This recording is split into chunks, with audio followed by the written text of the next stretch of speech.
Good afternoon, everyone. Good afternoon. I'm Valerie Jarrett. On behalf of President Obama, I am delighted to welcome you to the White House, those of you who are with us today, as well as those who are listening around the country and will be participating online. We are so excited to have you all with us. We are particularly excited to be a part of the Open for Questions event. And we have with us some of your favorite websites, including TheGrio, NewsOne, Black Planet, HelloBeautiful, and TheUrbanDaily. Last week, as I think everyone knows, the President addressed a joint address of Congress where he called for the passage of the American Jobs Act. Earlier today, in the Rose Garden, the President announced that today he would be sending the actual bill to Congress and calling on them to pass it and pass it now. The reason why he feels this sense of urgency is all across our country, people are suffering. They want jobs and they want them now. They want to go to work, they want to go back to work, they want to be trained and ready for work. And they don't have the luxury of waiting until the next election 14 months away. They need action and they need it now. If Congress passes this bill, it will put people back to work, and it will create jobs now, and it will put more money in the pockets of working Americans across our country. As you know, the unemployment rate in the African American community is unacceptably high, over 16%. And the President knows that inaction is not an option. That's why he made sure that this jobs plan will directly have a positive impact on the African American community. And I'm sure that one of the topics that we'll be discussing in the next hour will be the American Jobs Act. As you know, Interactive One has invited you to pose questions to the White House officials that I'll introduce to you in a moment on issues that you care most about. So let me quickly introduce to you our panelists, most of whom will need no introduction, and then I'm going to turn it over to Jeff Johnson from TheGrio, who's going to jump right in, introduce the rest of the panel, and get to the questions. So starting near and dear to my heart, Ambassador Ron Kirk, who has promised he's going to behave this afternoon. Please welcome our U.S. Trade Representative, Ron Kirk. We also have Maria Johns, who's the Deputy Administrator of the U.S. Small Business Administration, who's done terrific work with small businesses all across our country. Welcome, Maria. Melody Barnes, who's the Director of the White House Council on Domestic Policy, with whom I have the pleasure of working each and every day. Melody, welcome. Jason Furman, who's the Principal Deputy Director for the National Economic Council and had as much to do with as anyone on our economic team putting together this very important American Jobs Act. Jason, welcome to you. And shortly, I'd like to announce we'll be also joined by the Secretary of the U.S. Department of Housing and Urban Development, Sean Donovan, and he will just slip right in and hit the ground running when he arrives. And so without any further ado, Jeff, may I turn it over to you? You absolutely may. Thank you. Thank you so much. And I'll be back at the end to wrap things up. Very, very quickly, it's an honor and privilege to be here. The journalists that are also here with me are Smokey Fontaine from NewsOne, Carlo Oval, and Jerry Barrow, and I'm going to allow them to introduce their agencies more directly as they ask their first question. I want to get right into this as we talked about the fact that I'm sure the jobs bill would be brought up. One of our GRIO readers asked very simply, what can I do to help this bill pass?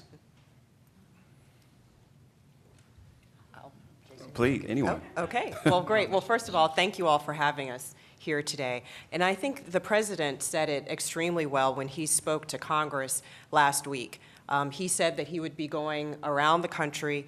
He was in my hometown of Richmond, Virginia just last week. We'll be in Ohio tomorrow talking to Americans and encouraging them to speak up, to become engaged, to listen to the elements that are part of this jobs bill, recognizing that they will affect their friends, their neighbors, their sons, their daughters, and encourage action because we have to have Congress pass this bill immediately. The President has sent the American Jobs Act to Congress. He has spoken with leaders, both in the House and the Senate, and what we need is immediate movement so that we will be in a position to save or create millions of jobs that are desperately needed, particularly in the African American community, because as Valerie said, we have over 16% unemployment there. Jeff, can I just add, let me put on my, okay, forget this ambassador part. I used to be a mayor of Dallas. First of all, let me thank you all, because it was because of many of you all's agitation, frankly, and highlighting the ridiculously unacceptable levels of unemployment in our community that I think we had the win to move forward with this president's bill. But one, as you reach out to our elected officials, I would just encourage you to not put any constraints on yourselves. I think you can assume most of the members of Congress who represent our communities get this and embrace it. I would encourage you to just make sure your advocacy goes to every member of Congress, irrespective of what party they're in or who they represent, and demand that they do the common sense things that the president has given Congress a chance to do to help put America back to work. I would just jump in and say, on a particular level, we have to make sure that the initiatives that the president laid out are seen as not only being able to help communities that have been hardest hit, take African American communities in the way they've been devastated by the foreclosure crisis, but to show the broad benefits of acting to make sure that we're making a difference in those communities. The president proposed a project rebuild that would target $15 billion to communities that have been hardest hit by foreclosures. It would put 200,000 people back to work, particularly construction workers based in those local communities. But we have to recognize this isn't just about the homes that have been foreclosed on. It isn't just about African American neighborhoods. This is about the national housing market, and everybody has a stake here. If you live next door to a home that's been foreclosed on, your home, even if you made every payment on your mortgage, goes down $10,000 in value that very day. Everybody has a stake in these efforts, and we have to show that by putting the communities back to work that have been hardest hit, the entire housing economy and the entire broader economy is going to benefit. And I'll just briefly add that at the SBA, we want to continue the work that started actually day one with the Obama administration in supporting small businesses and their ability to create the jobs that our country needs. The American Jobs Act is a critical piece of legislation, and I also thank you for being here and add my voice to Ambassador Kirk's that thank you for the feedback that got this American Jobs Act package built and put before Congress. But this is not the first time the President has turned his attention to small businesses. His attention on small business growth and job development was from day one. And at the SBA, as we saw the results of the Recovery Act that put $30 billion in the hands of small businesses, that spurred part of the recovery from the greatest economic downturn since the Great Depression. But the fact of the matter is the recovery has been very, very uneven.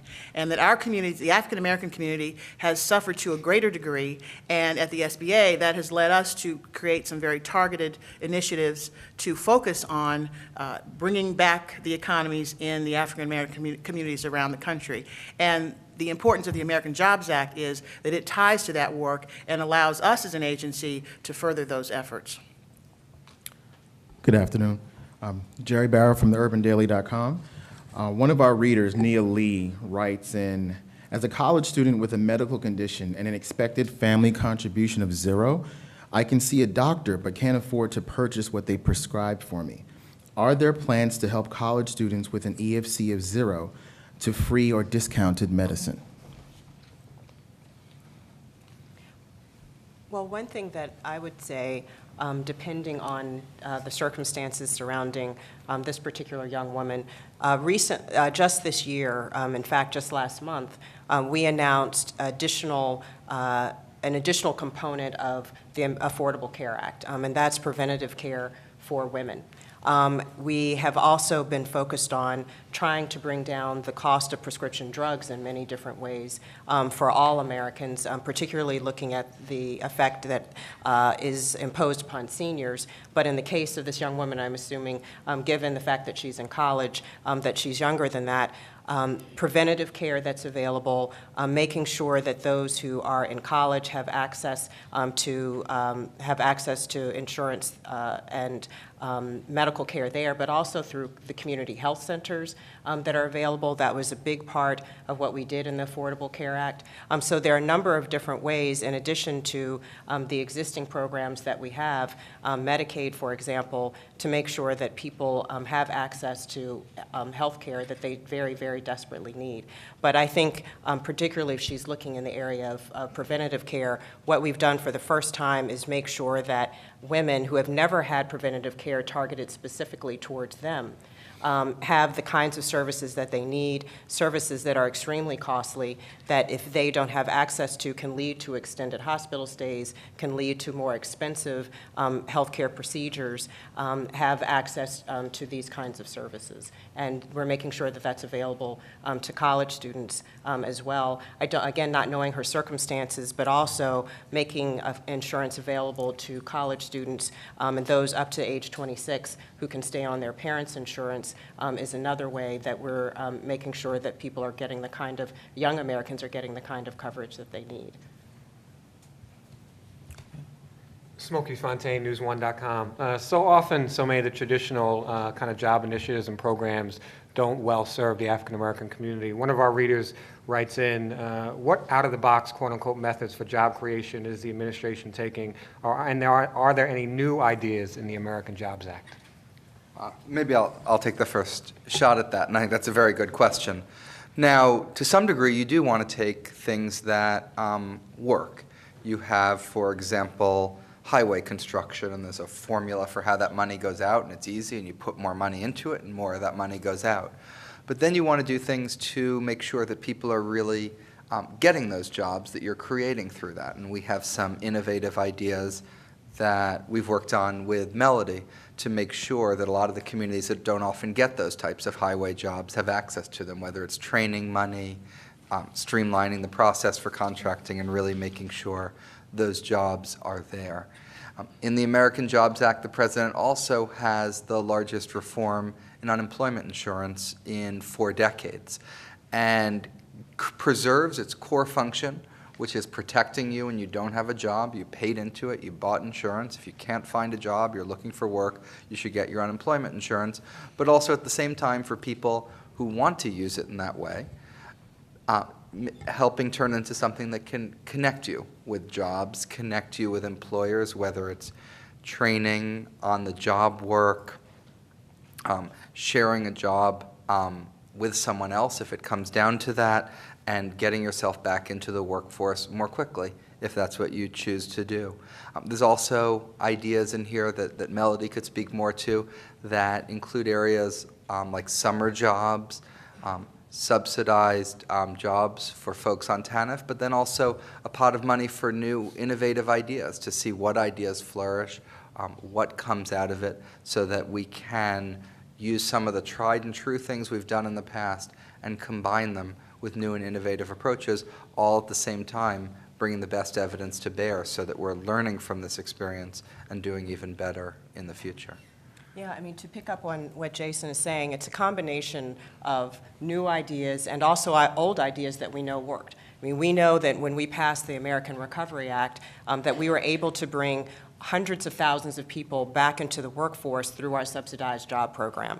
We have also built that into the American Jobs Act. At the same time, we've put together a $5 billion Pathways to Work fund that includes, as Jason was saying, $1.5 billion for a youth and summer jobs program, for those 16 to 24 years of age. Also included in that is the $2 billion subsidized jobs program, and then another $1.5 billion for innovative opportunities, on-the-job training, which we know has worked extremely well, and often people who go through those kinds of programs end up in permanent employment programs. So we've done that, and then thought a lot about the long-term unemployed, and we know that's a significant problem in the African American community, and in the ways that Jason mentioned, using the UI system, using the unemployment insurance system as a way to not only make sure that people can cover their needs, but also that people are getting and keeping the skills that they have that make them and keep them relevant in the job market. So thinking about what's been innovative and happening around the country, and also making sure that we're building in the fair labor standards and minimum wage protections that have to be there, but also thinking about additional ways, things that we've tried and we've seen have worked in the past, and giving states additional flexibility so that we can bring and keep as many people in the job market as we possibly can. Just briefly, I've been traveling the country, like Jane the Baptist, talking about this is the time to start a business. And even though this is a challenging economy, it truly is a great time to start a business. As I mentioned before, the Obama administration has been focused from day one on providing tools to small business owners and would-be entrepreneurs to help them. Tricia Kearney-Willis is in the back of the room, our partner, who we've been traveling around the country on summits focused on urban entrepreneurship. We have a set of summits coming up focused on young entrepreneurs with the purpose of making sure people are aware of the tools that the SBA has and how to put those tools in your hands and get you started on the path to small business development and job creation. Just one example I'll give you. We know, I talked earlier about the uneven nature of the recovery and the fact that the black community in particular is having, in some areas, a really tough time getting access to capital. So what we did, working with the Department of Treasury, was to develop a new loan product from the SBA for the first time, where we have our government-backed guaranteed loan available through non-traditional lenders like CDFIs, like microloan intermediaries in the community. This is a significant change and enhancement in the SBA's loan programs because those types of lenders are in the community, they understand the small business community, and are very, very fine lending partners who also provide technical assistance and a high-touch approach to the companies that they have in their portfolio. So there are new tools, never before available, to people who are looking to start a business, and we're getting a good reaction from young people around the country and looking to see that grow. We're working with the HBCU community to make sure that on our college campuses around the country that spirit of entrepreneurship is there. It's connected to the academic portfolio, and also helping our young people as they're studying their various disciplines, that they have a mind toward how to use that discipline and come out of college and start a new business. I want to build on this idea of taking time-tested methods that we know are reaching African American communities and to build on them with new directions, new ideas. This Project Rebuild that I talked about is based on a neighborhood stabilization effort that has put $7 billion into communities that have seen high levels of foreclosure. We know that it has reached African American communities. The facts are that it's twice as targeted to African American communities as it is to the average neighborhood in the country, and that it's begun to help African American entrepreneurs, contractors, real estate professionals get connected.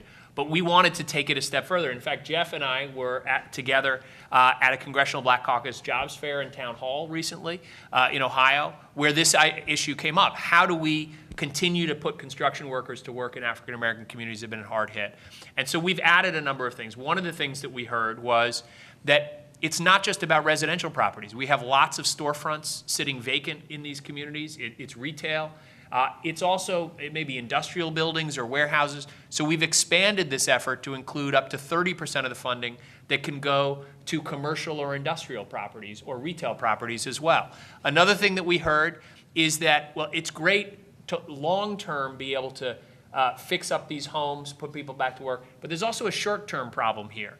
Our communities can't afford to cut the grass today because local budgets have been hit so hard. We can't afford to keep up these properties while we're waiting for the renovation to take place. So we're allowing up to 10% of this funding in Project Rebuild to put folks to work immediately maintaining these properties while we're getting to the longer-term work of rebuilding those homes.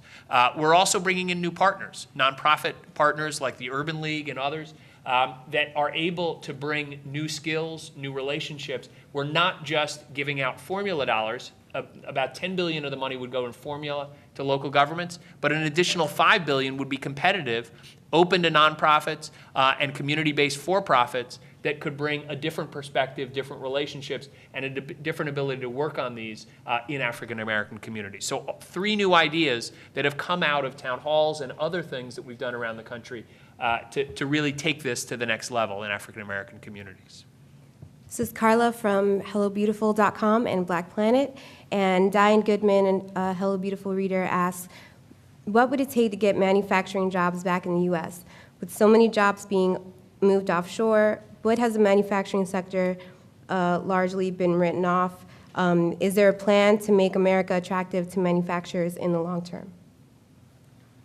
Happy to take the first shot, unless Ambassador, you want to. That's a great question. And manufacturing is really the backbone of the American economy. It's critical in everything we do. And one of the encouraging things is it's been enormously hard hit over the last decade. It's come back a little bit faster than some of the other sectors of the economy, but nowhere nearly as quickly as we need. There's several things that we can do. Number one is the market's going to pick what the best areas are, but there's certain places where the government can play a really key role in identifying innovative new areas and making sure we're supporting and nurturing them. And green jobs is one of those important ones. You want to make sure that you're not just using renewable electricity, for example, but that the United States is also doing more to produce the wind turbines that are used to produce that electricity rather than importing them all. So green jobs, electric batteries has been a real success story. It's obviously going to be one of the critical technologies in the future is electric vehicles and hybrid vehicles. A couple of years ago, the United States was making barely any of the batteries. Now we're on track to making a quarter of them, and that's because of the types of investments we made in the Recovery Act. Trade, Ambassador Kirk will speak to, is critical to this. The President's goal of doubling exports over the next 5 years is very important to manufacturing. And finally, I would just cite the tax code as a whole. You want one that makes America's businesses as competitive as possible, and that's why the President is pushing forward with a reform of the corporate tax code. Right now, manufacturers actually pay higher taxes than financial companies, and that's what we want. We want manufacturers here in America on one hand, and then on the other hand, we actually go out and penalize them when it comes to our tax code, and that's something, an example of something that we could rectify through corporate tax reform. As counterintuitive as it might seem for many Americans, having a smart, thoughtful, balanced trade policy can be a real aid to us maintaining and expanding our manufacturing base. In the interest of time, my website is ustr.gov, and all of you may not be familiar with all of the work of what we do, but I would encourage you to visit it. One thing President Obama challenged us to do when I took over this office was more honestly address what he thought was some of the legitimate concerns people had about our trade policy. So I've spent the last 18 months going from Pittsburgh to Detroit to Maine to Los Angeles, and what gave me heart was even in Detroit, people understood how critical it is that America goes out and compete for these 95% of the world's consumers who live somewhere else. We get it. They were horribly frustrated, though, that they felt like the United States had frankly dropped the ball in terms of fighting and defending the rights of America's workers and exporters. So that was an easy thing we could fix. And one of the things we've done is we have been much more aggressive in using the enforcement tools we have to protect our workers and manufacturers. One example, we had a tool that we could use against China for just flooding our market with products that China agreed to when we admitted them to the World Trade Organization. 7 different occasions, American industry had petitioned the U.S. government for help. The case was heard by an independent agency. 7 different cases, they recommended we take action. No other president ever used this tool until President Obama. We did it in a case that was brought by the United Steelworkers relative to cheap Chinese tires flooding the market. I won't take you through all of it. We used that authority. Other media beat us to death and said we were just protecting unions, we were going to spark a trade war. We didn't do any of those things. The short answer, we were able to sustain an industry that was losing jobs, and the Cooper Tire Company, who did not support us, just announced they're going to build a new tire manufacturing plant in either Indiana or Cleveland. We can be much smarter about our trade policy so that it sustains our manufacturing. But our manufacturing exports are up. We are selling more of what we make, what we grow, what we innovate in this country around the world. But I want to remind you, one element, this American Jobs Act is just one element of the president's strategy to get us back to work. The longer-term strategy, which he harps on all the time, is that we have to out-educate, out-innovate, and out-build the rest of the world. And so we're going to win by continuing to come up with the innovative, creative products, whether it's in the green sector or other, and then sell those to these new consumers in Asia, Africa, India, and the rest of the world. If I could just add briefly, this administration, the Obama administration, has created the most seamless process for small businesses to get involved in exporting than ever before. We're working with Ambassador Kirk, and we're working with the Department of Commerce, Department of State, all of the federal agencies who are in the exporting space. We're working together under the umbrella of the Trade Promotion Coordinating Council. The SBA chairs the small working group component of that council, and we're working in a true partnership where the SBA is involved in preparing companies that are new to exporting and then handing those companies off to the Department of Commerce to help those companies enter new markets. So again, this is another opportunity where small business creation, it's a good time because exporting is a great business development opportunity for small businesses as well. And I'd just like to add something to that may not seem intuitive, but is critical. I mean, Ambassador Kirk was talking about out-innovating and out-building the rest of the world. To do that, we have to out-educate the rest of the world. And I talk to any number of CEOs, and what they say to me is, when I think about my workforce, when I think about where I'm going to site my office, where I'm going to put my plant, I think about the communities, the states, the neighborhoods that are going to surround those facilities, and how well educated is the workforce. And we can't afford, in this period of climbing out of a recession, to let our education system continue to slide backward.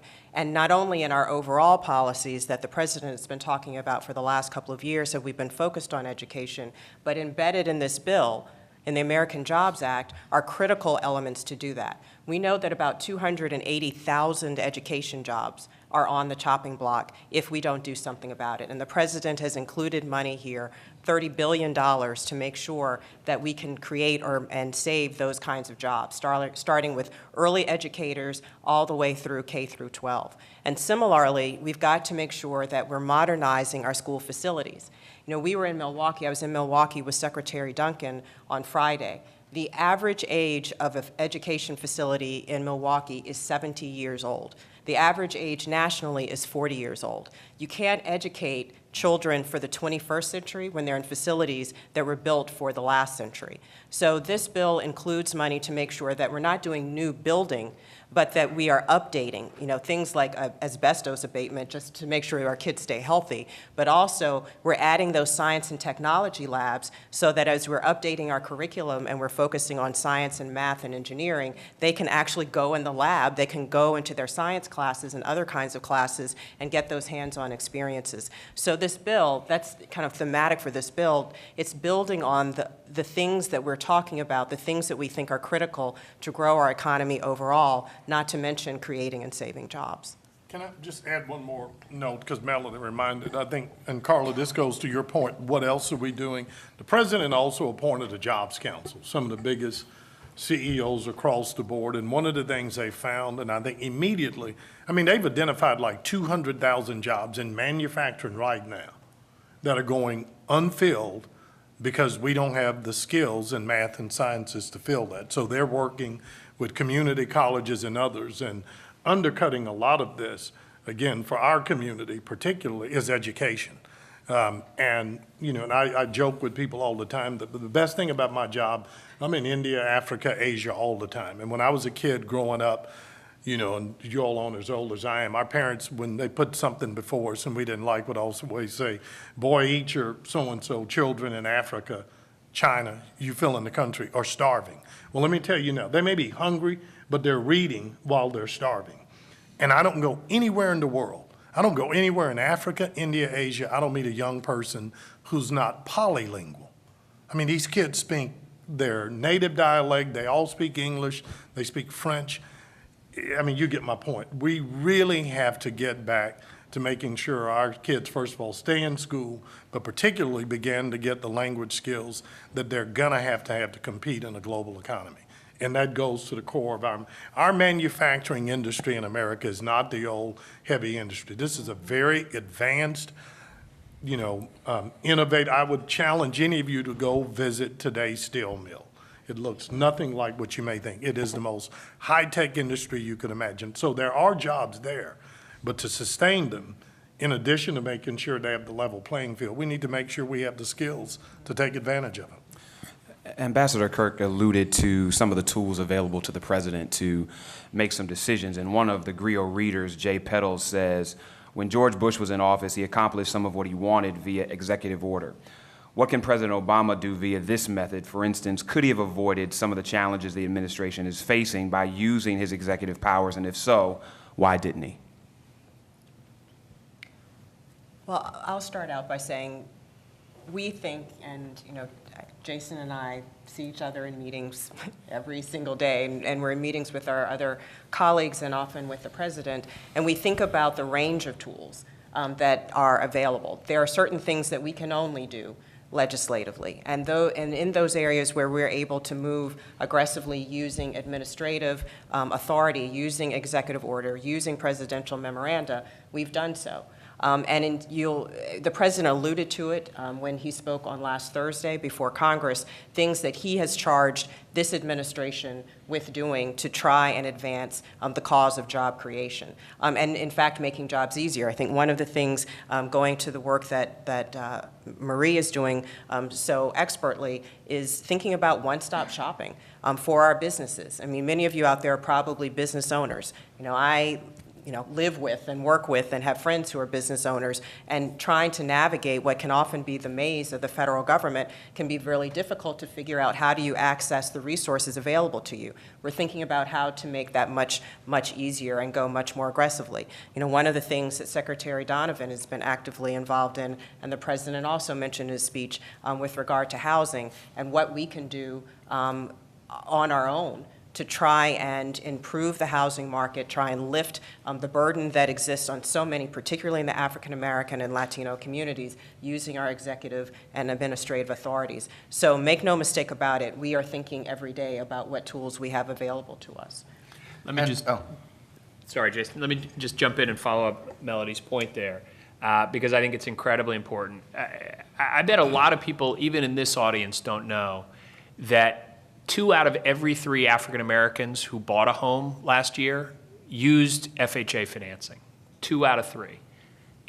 That's not legislative. That's an authority we have at HUD that the president has focused on making sure in a time when it's almost impossible for many people who are eminently qualified to be homeowners to get a loan right now.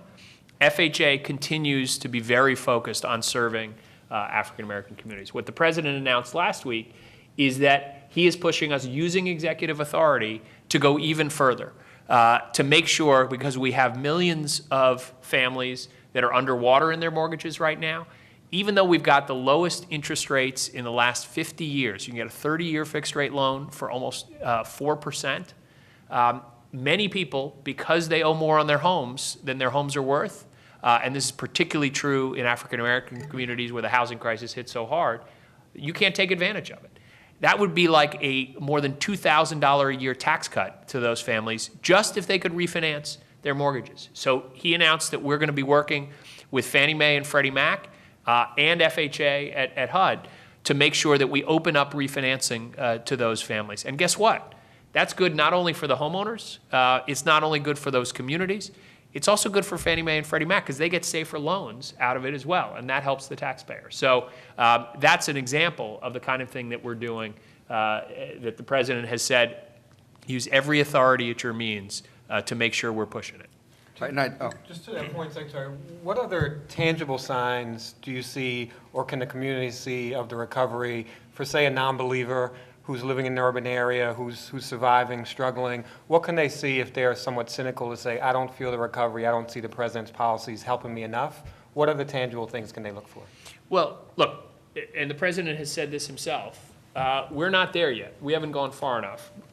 We have today, as we sit here, 40% fewer families are going into foreclosure than they were a year ago. That's progress, but it's still too many families. That's why we have to do more. This neighborhood stabilization effort that I talked about, we now have data that shows that 75% of those communities where we've invested neighborhood stabilization funds have lower vacancy rates than surrounding communities.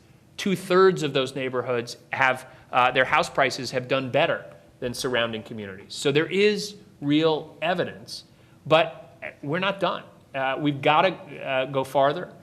We've got to help get to a point, not just where we've stabilized the market in those communities, but where we're actually seeing a real recovery, where we start building wealth again, start building the strength of those neighborhoods. And that's, as the president said last week, he's going to fight. He's not going to stop until we get there. And Congress has to do its job. To get people back to work, Congress has got to get back to work. And that's absolutely critical. If I could add on to that point, absolutely, we haven't done enough, and that's what all of this work is about. But one other point that I think is an important indicator that we're moving in the right direction, the SBA has responsibility for reporting on the federal government's small business contracting. As many of you probably know, the federal government has a goal of doing 23% of their contracting with small businesses. After a 10-year slide, the last 2 years have been the strongest 2-year growth in the small business contracting area.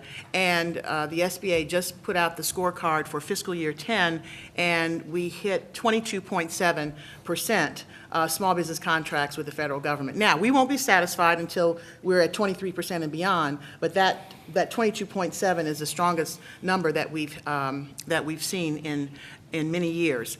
Valerie Jarrett is chairing a task force tasked by the president to work with the secretaries and deputy secretaries across the federal government to hold them accountable for what they're doing in terms of their small business contracting goals. Bibi Hidalgo is in the room as well, and she's working very closely with the SBA and the other agencies on that front. So I think that's another indicator that no, we're not nearly where we need to be, but we're making progress. Can I just say, because it drives, sometimes we are so brilliant, we overlook the obvious, but we were talking about manufacturing. And since we got beat up for it, last time I checked, General Motors and Chrysler are alive and well and going. And we sort of take that for granted. That didn't have to be the case, were it not singularly for this president taking on Congress. There's no more iconic industry representing the American manufacturing industry, no industry in which we are more heavily invested as employees, as suppliers who feed into the Ford General Motors pipeline. And if you talk to any of the steel manufacturers again, they will tell you, if we had allowed the American automobile industry to die, you wouldn't have a steel industry. So, I mean, I think we assume everybody knows, but not only are General Motors and Chrysler doing well, they're adding capacity. They've paid back much of what we've borrowed, and the same thing on the TARP programs. I just think that bears noting. And I would add to that, because it goes as a given. Everyone up here from the administration would say we have to do more. But let's not forget the things that I think sometimes we've pocketed, and to Ambassador Kirk's point, we've said, oh yeah, That's happened, and we've moved on, but they didn't have to be. Healthcare reform, historic. Millions and millions and millions of low-income people and African Americans are already benefiting from the healthcare reform bill that this president fought for and signed into law over almost insurmountable odds. Education reform, the biggest higher education reform bill passed since the GI Bill. We're talking about $68 billion that was reinvested into our higher education system, a lot of it going to minority-serving institutions, HBCUs, and others, community colleges, $40 billion going into Pell Grants. So that's money for low-income students who wouldn't have access to college or community college that now have that kind of access.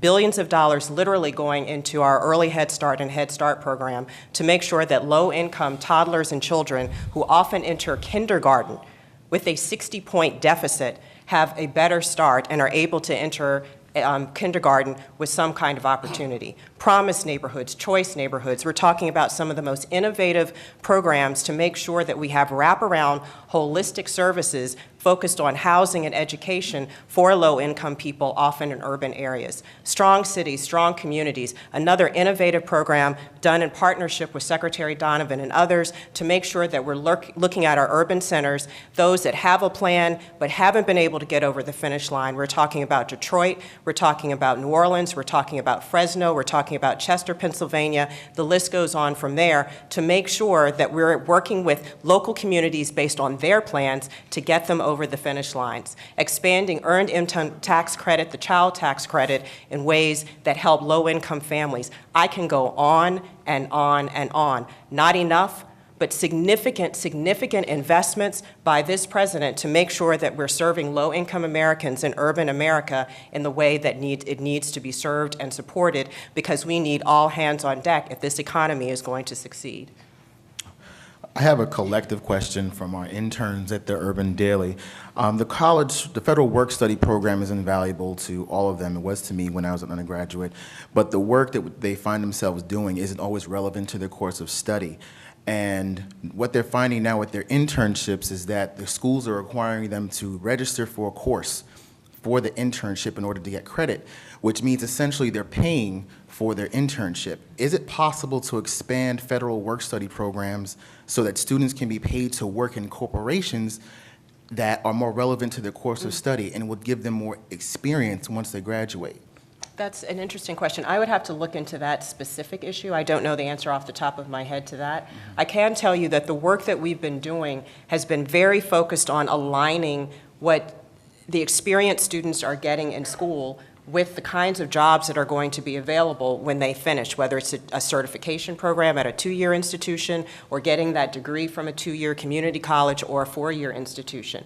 What the president said, I remember he said, you know, Melody, this may seem obvious, but when a person finishes getting a certificate or graduating from school, there should be a job on the other end of that experience.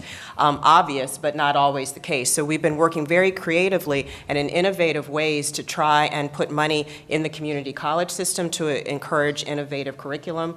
Also thinking about the work that we're doing K through 12, college and career ready. A lot of opportunities that we've seen and tried to highlight connecting the K through 12 experience to college or community college, to a work experience for students. So that certainly has been our theory and our philosophy. I would have to look into that more specifically. We have a question from Twitter coming from the audience. Good afternoon, panelists. Good afternoon, audience members. So we have a question from Twitter. Is the president willing to take a scalpel approach on the jobs bill with the GOP, or is it an all-or-nothing deal? Why don't I take the first shot at that? President views this as a comprehensive plan, and that's why he's asked Congress to pass it. We just heard in answers to some of the previous questions, the president's been doing his job for the last several years. He's done everything he can administratively.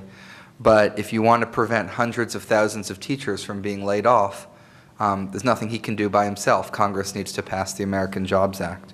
If you want 35,000 schools modernized, nothing the president can do on his own that would make that happen. Congress needs to pass the American Jobs Act. You want to prevent 1.4 million African Americans from exhausting their unemployment insurance benefits. He can't do that. Congress needs to pass the American Jobs Act. And you look at it and it goes on, and it fits together. You have businesses getting more of an incentive to hire. By itself, that's not going to work. It's only going to work if you're doing other things to help create more jobs. It's only going to help if you're giving consumers more purchasing power by giving them tax cuts, if you're helping stabilize the housing economy, which Secretary Donovan was talking about, if you're helping the families most seriously impacted by the recession, which Melody has been talking about, and it all fits together, and that's why the president has really been going out and emphasizing that Congress should be passing the American Jobs Act, which is something he sent to them today. And we're now going to move into some audience questions. Anyone have some audience questions?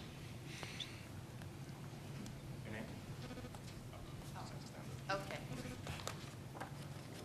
I've got a new knee. I'm Bernadette Tolson, and I am with the Black Women for Obama for Change. And we have a question. President Obama's wonderful job plan will give companies badly needed payroll tax cuts. However, early responses from businesses reported in the New York Times indicate that companies might take the payroll tax cut benefits but might not hire the people. We, the Black Women for Obama for Change, respectfully suggest that the White House launch a national jobs pool to ask companies to pledge to hire X number of people for jobs in exchange for the payroll tax benefit. The pledges would be posted on a public website, and everyone can see who is pledging to hire the unemployed and who is not. Now let's take it a little step further. The companies who pledge to hire the people in exchange for the president's payroll tax cut would be rewarded in the media and by positive public responses in their home communities. This would create businesses' goodwill for the companies that pledge to hire. Well, that's a very interesting idea, and I thank you for it, and we'll certainly take a look at it, because part of what you want to do is make sure that you're putting something into the law, and then that people are out there taking advantage of it. One thing that New York Times story you alluded to missed was the answer to the previous question. We view this as a package. If all you did was give companies an incentive to hire, but you weren't helping create jobs in the construction industry, if teachers were still being laid off, if families didn't have enough money to make ends meet, businesses are going to have a hard time hiring. On the other hand, if you're doing all those other steps at the same time that you're giving business an incentive, you can actually get a virtuous cycle going where it's worthwhile. The economy's strengthening, they're hiring people, so the economy is strengthening, and that's exactly what we're trying to kickstart, and really welcome all ideas and suggestions about how to do so, so thank you.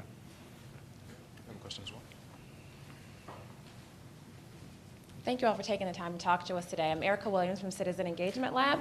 And when I talk to folks about the American Jobs Act, the most common two questions I get are, number one, what took so long? And number two, is this big enough and bold enough? So I guess the way I'll phrase that to you is, what is the political and economic analysis right now that makes this the right time for the bill, that we think it will actually pass, and that this will be effective? Well, the president's been focused on jobs since day one in this administration. The Recovery Act was the largest jobs package ever passed in American history, and it was only the first of many efforts on jobs. It's certainly the case that over the course of the spring, we were very focused on our fiscal situation, and that's in part because we were dealing with a Congress that was frankly playing a lot of games and a lot of brinksmanship, and had the United States defaulted on its debt, that would have been terrible for the economy, and they forced that to take far more attention than it should have to deal with it. The president, throughout, we were at the same time that we're working on that, working on all these jobs ideas and waiting for the best possible time to have the maximum impact in announcing them. So we might have been able to do this a month ago in August, but Congress was all gone. They weren't going to be back for a month. By the time they got back, memories would have faded. So at that point, the president decided he wanted to wait, do it the day after that Congress got back, and go straight into the fall, focusing on this day after day. So we're not new to this issue. We've been doing it a lot. There were certainly several months there when we were forced in a situation where we had to put all of our effort into the deficit. And those are both problems, but there's a reason why the president gave an address to the joint session of Congress on jobs, focusing on jobs, and a reason why that's the first piece of legislation he's sending up this fall is the American Jobs Act. I could add a brief point. Jason mentioned the Recovery Act, but I also don't want folks to forget that the President also signed the most comprehensive law to support the growth of small businesses in our country in over a decade, and that's the Small Business Jobs Act that he just signed at the end of last year. And that new law had over 60 provisions that addressed access to capital, access to counseling and training for small businesses, more support for small businesses in exporting, et cetera. And when in our economy, over half of the folks working today work for a small business, and 2 out of every 3 new jobs in the private sector are created by small business. The President knew coming in the door that his administration had to do something bold for small business, and the Small Business Jobs Act was an extraordinary piece of legislation in that regard. At this point, we don't have enough time for more questions. Valerie Jerry is going to be coming to close us, but there is one more question. At least one person from all of our outlets has talked about very succinctly and in fact, quite in spirited way, that they believe that this administration in many cases has been too conciliatory to its political opposition, and in many cases given a level of respect that has not been returned. Do you all in any way, shape, or form believe that this sentiment has any validity? And moving forward, will we begin to see any variation in the administration's approach to its opposition? Well, let's just remember, when Melody Barnes went through that list of what this president has done, there isn't a president in history that's had a longer list of accomplishments in 2.5 years. So I will tell you, this president fights when he needs to fight. When his back was up against the wall and he was the last person believing that the health care bill was going to get passed, he fought and he got it passed. When he's needed to work hand in hand and put out an olive branch to get things done, he's done that. Nobody expected him to get a bill at the end of the lame duck session that would put millions of people back to work. He got it. And I will tell you, the president that you saw last week in a fighting spirit, fed up with Congress not acting, and he's going to stand up and fight to put people back to work. So to me, this is a president who does what he needs to do to get the job done. And every step along the way, I know Valerie likes to say, nobody had ever made money betting against Barack Obama. And I will tell you that this is a president who's going to keep fighting, but his eyes are on the prize. He is focused on getting things done. Not about the theatrics, not about the politics, but on getting things done.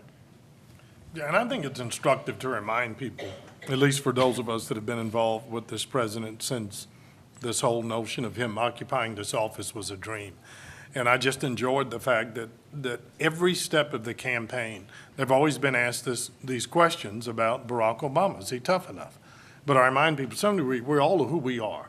And the same president you saw last week was the same president.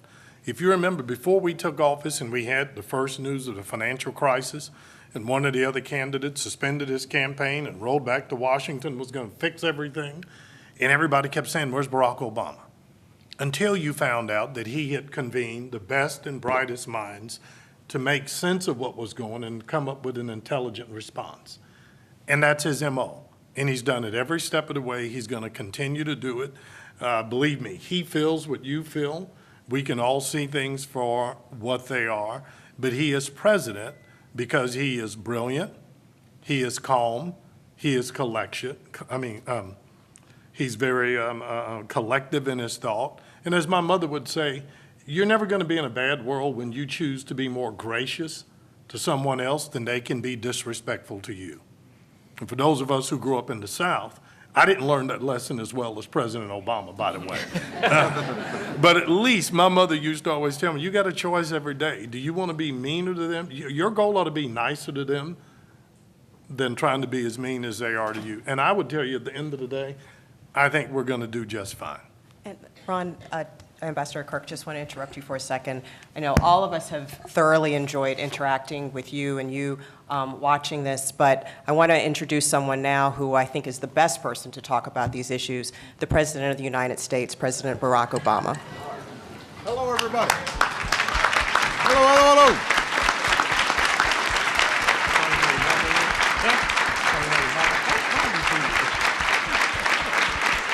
Thank you, everybody. Everybody have a seat. Thank you so much. I just said Ron's quoting his mama again. For those of you who've met his mama, I will tell you that she is wiser and funnier than he is. I know that we're spending some time today talking through a whole bunch of issues, and I appreciate everybody coming here. I appreciate those who are participating, as well as my members of my cabinet. Everybody in this room and all of your readers care about getting folks back to work and to strengthen the economy. And so today I held up the bill, the American Jobs Act, that is designed to do just that. And I'm calling on Democrats and Republicans to come together in Congress and pass it right away. I know you've already heard some details, but I just want to give you a few highlights. First, this will provide tax cuts for small businesses, not big corporations, to help them hire more folks and to grow their businesses. It provides an additional tax cut for everybody who hires somebody new or provides somebody a raise. So this is going to help over 100,000 African-American owned small businesses. Next, it puts people back to work, including 280,000 teachers laid off by state budget cuts, first responders, veterans coming back from Iraq and Afghanistan, construction workers that can rebuild our crumbling roads and bridges and schools. 35,000 public schools can be rebuilt according to this plan. And these projects will be chosen based on impact and need, not based on earmarks or politics. It expands job opportunities for hundreds of thousands of low-income youth and adults through a Pathways Back to Work fund that supports summer and year-round jobs for youth, innovative new job training programs to connect low-income workers to jobs more quickly, and successful programs to encourage employers to bring on disadvantaged workers. Number three, it helps out-of-work Americans, including the 1.4 African-American folks and their families who are out of work, by extending unemployment benefits to help support them and their families while they're looking for work. And it also reforms the training programs that are available so that they can build real skills and connect to jobs, and that will particularly help the long-term unemployed. It bans employers from discriminating against the unemployed when hiring, and it provides a new tax credit to employers hiring workers who've been out of the job for over 6 months. Number four, it puts money in your pocket, in the pockets of working and middle-class Americans by cutting the payroll tax in half, including 20 million African-American workers who would save, for an average family, $1,500 a year. We take executive action to remove the barriers that exist in the current federal refinancing program to help Americans refinance their mortgage at historically low rates. All that helps them stay in their homes and puts more money in their pockets. Finally, this plan will not add to the deficit. It's fully paid through a balanced approach that says we've got to raise more revenues from folks who can afford it. It also makes some modifications to programs so that we can preserve them over the long term, and closing tax loopholes. And it is absolutely essential for everybody to understand that we can do all the things I talk about in this bill without adding to our deficit, without adding to our debt. Now, all of you are experts on online stuff, so I won't speak to how important it is that events like this get information out. One of the things that I'm always enjoy because of this online community is that it's a two-way conversation. So some of you may have ideas about how we should get the word out, how we should frame these issues, how we should mobilize our communities in order to get it passed. I'm going to want to hear from you. To our guests from Interactive One, your ability to facilitate this sort of conversation between experts and communities in need is something that we're very interested in. So I hope that we can continue to get more people informed and keep them active in their communities and in their government. So with that, I understand, Melody, that I have time for at least one question. Terrific. Is it going to be somebody out here? I'll turn to Jeff. Yes, I definitely think it should be. If we can have someone, for where is our mic? Okay, yeah, if we have a question from the audience, that would be fantastic. Thank you.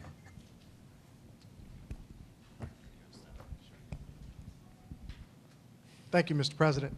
Michael Tabb from Atlanta, Georgia. I just had Sorry one. about your Falcons yesterday.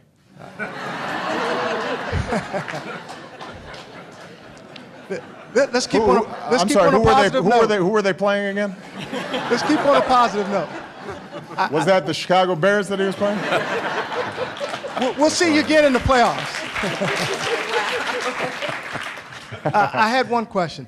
I've read through the act, and I think it's an outstanding document that puts forth a lot of new things that have been done in the past that should get passed. Right. But one thing that I did not see, and I don't quite know how it would affect entrepreneurs, is any type of investment for venture capital, private equity firms. I think it makes an assumption that businesses aren't hiring people because there's a financial incentive that they're not getting, and that if they give them a financial incentive, that they'll hire. And I think lots of businesses are very pleased not to be hiring. They like the margins. They like the increased productivity of the people they have. So what about new business, new opportunity through private equity, venture capital? Some of the things that are being done by the SBA through the CDFIs and things like that, are they going to be tied back to this so that there's going to be an investment? Well, look, I think this is a great question. Not everything that we're doing to promote jobs and economic growth are contained in the bill, because some things we are going to try to do administratively as opposed to trying to get it through Congress. So, but if you listen to the speech on Thursday, I specifically addressed this issue and said that we're working with the Jobs Council that I set up, as well as all the agencies, to figure out how can we remove some of the barriers to startup companies capitalizing themselves. You know, how can we work with the SBA and others to make sure that somebody who's got a good idea is able to raise money and implement. And so we're going to have a whole series of things that we're doing to help small businesses precisely in the ways that you're talking about.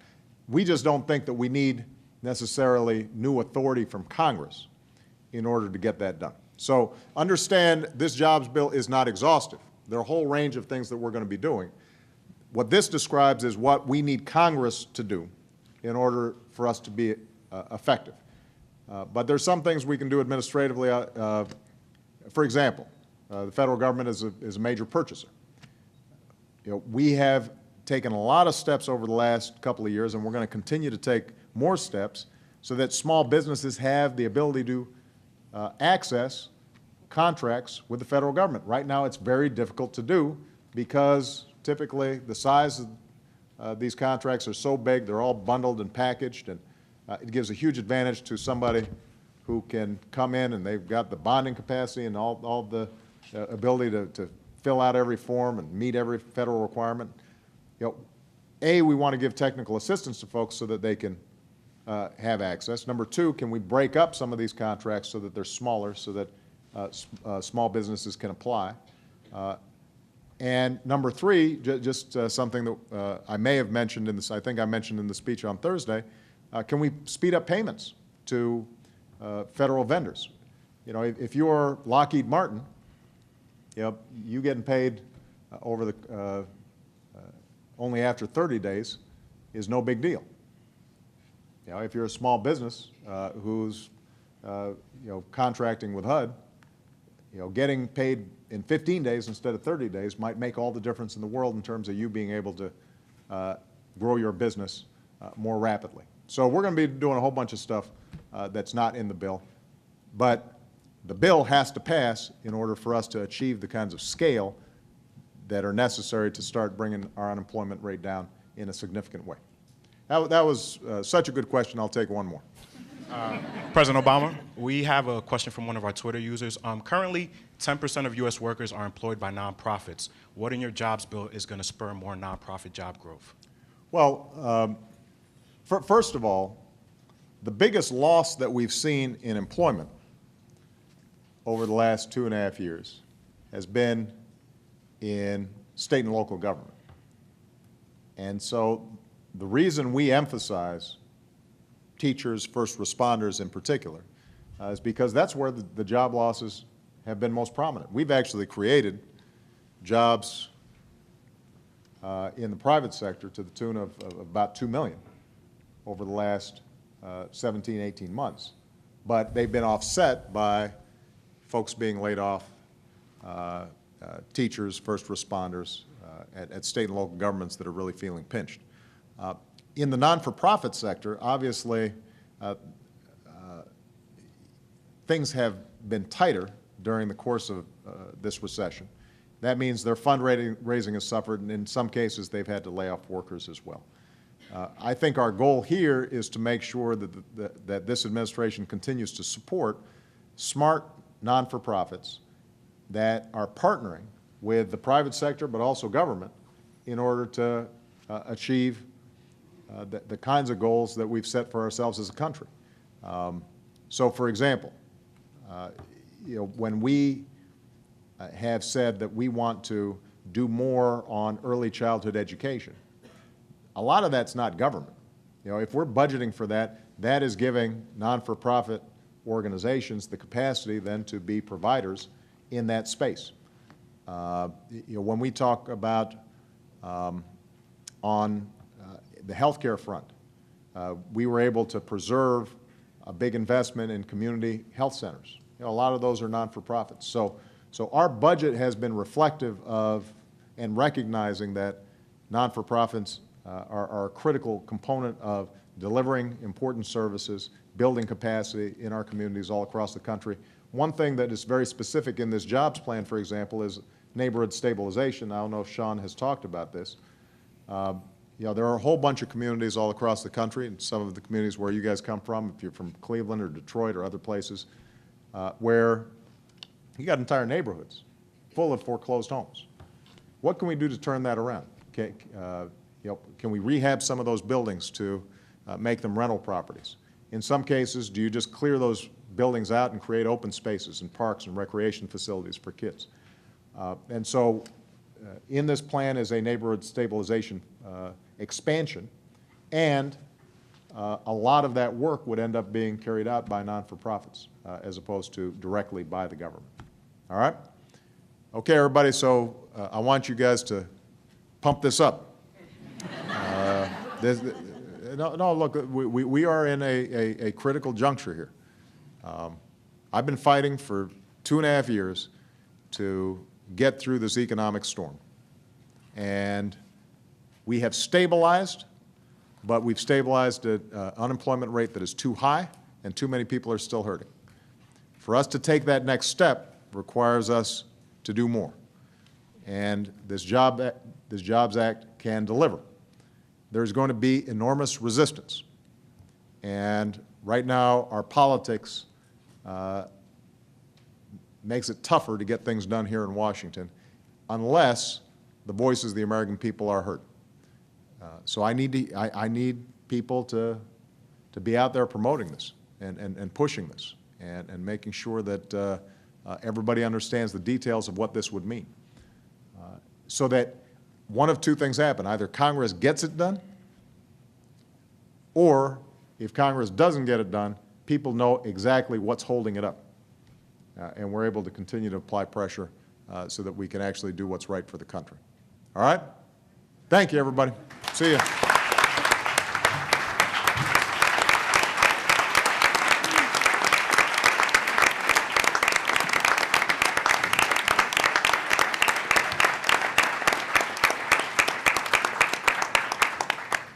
Well, that was a nice surprise, wasn't it? Yes.